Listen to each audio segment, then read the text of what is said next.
The president, who routinely skips reading the president's daily briefing. I, Amy Coney Barrett. That Russia wanted Donald Trump to win, that his campaign was eager to accept Russia's help. The president said, I need loyalty. I expect loyalty. Woodward pressed the president about MBS's role in Khashoggi's murder. Trump told Woodward, I saved his ass. Another woman comes forward with another claim about Donald Trump's behavior. Separating children from their families at the border. President Trump has been impeached. Frankly, we did win this election. A global pandemic would be a crisis for any president. But it would take Donald Trump to turn coronavirus into not just a scandal, but one of the biggest scandals of all time. You can call it a germ, you can call it a flu, you can call it a virus. You can call it many different names. I'm not sure anybody even knows what it is.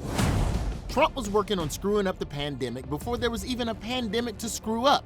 The Trump administration disbanding the National Security Council's pandemic unit in 2018. We worked very well with that office. It would be nice if the office was still there. And when the outbreak began in Wuhan, the Trump screw-ups really began taking off. As China tried to hide how bad things were, Trump helped them cover it up because he wanted a trade agreement. It's all taken care of, and China's working very hard on the problem. That's called the art of the deal. The next screw-up came when the virus reached America. You have 15 people, and the 15 within a couple of days is going to be down to close to zero. Just as China was finally admitting that this thing was more viral than a white girl dancing on TikTok, Trump began doing the opposite. This is a flu. This is like a flu. It's going to disappear. One day it's like a miracle. It will disappear. You're going to have a kid with the sniffles, and they'll say it's coronavirus, whatever you want to call it. Yes, according to Trump, COVID was something you could simply ignore, like consent. When you're a star, they let you do it.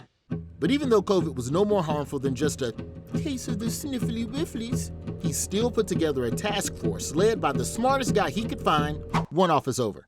And this guy had lots of experience when it comes to not handling a public health crisis. While Trump continued to promise that COVID is going away, and it will go away, and we're going to have a great victory. He did everything he could think of to make sure it stuck around. So I said to my people, slow the testing down, please. With the masks, it's going to be really a voluntary thing. You can do it. You don't have to do it. I'm choosing not to do it. The Trump administration dismissed the PPE shortage and instead encouraged reusing supplies. I don't take responsibility at all.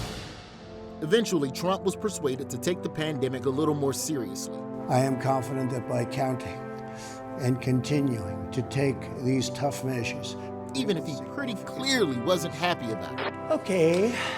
Hey, I know how you feel, Donald.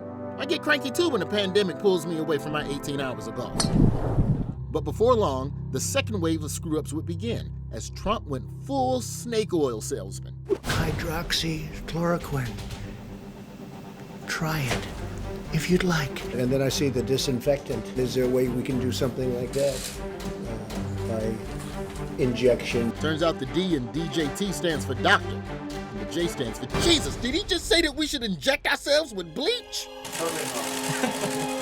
Still, his people rejoiced, sharing the good news about why masks are bad. You're a bunch of pussies wearing masks! You're violating federal law! Return to your service of Satan! Back off!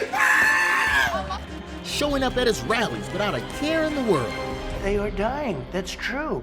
And it is what it is. As the U.S. became a global leader in coronavirus, it seemed like the good times would never end, until it all came crashing down. Breaking news overnight.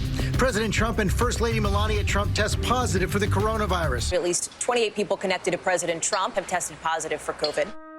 It's a sobering reminder that coronavirus is real, and even the most powerful people, even the President of the United States, are vulnerable to this terrible disease.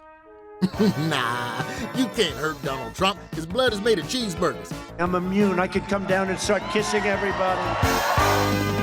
So even as Trump's first term comes to an end, COVID! His most impressive scandal keeps soaring to new heights. On a scale of 1 to 10, how would you rate your response to this crisis? I'd rate it a 10. Well, there you have it.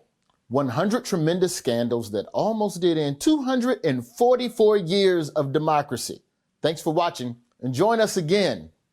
Never.